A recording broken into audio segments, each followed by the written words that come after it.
আসসালামু আলাইকুম। আমাদের আজকের রেসিপি টান টান ঝালের লইট্টা শুটকি। লইট্টা বা লোটে মাছ বা বম্বে ডাক লিজার্ড জাতীয় মাছ, যার বৈজ্ঞানিক নাম হারপাডন নেহেরিয়াস। নেহেরিয়াস নামটির জন্যই অনেকে এই মাছকে নিহারি বলে থাকেন।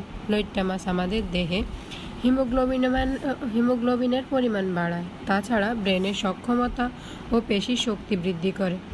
দাঁত, ত্বক ও ঠোঁটের সুস্বাস্থ্য সহ অসংখ্য স্বাস্থ্য উপকার করে থাকে। লইট্টা মাছ শরীরের জন্য যেমন উপকারী, তেমন খেতেও সুস্বাদু। তবে শুটকির ব্যাপারে কিছু সাবধানতা অবলম্বন করা উচিত, কারণ শুটকিতে প্রচুর পরিমাণ প্রোটিন থাকায় এটি হৃদরোগী, ডায়াবেটিস ও উচ্চ রক্তচাপের রোগীদের বর্জন করা উচিত।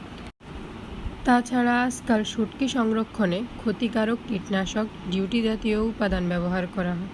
তাই শুটকি রান্নার আগে হালকা গরম পানিতে বারবার পরিষ্কার পানিতে ধুয়ে নেওয়া উত্তম।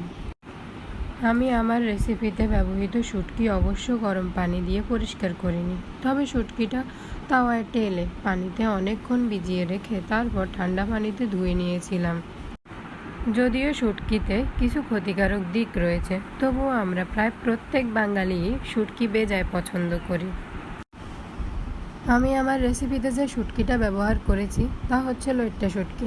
এই লইট্টা শুটকিতে আমিষের পরিমাণ 62 gram, calcium 840 milligram, phosphorus 400 milligram, iron 5 milligram এবং ক্যালোরি 255।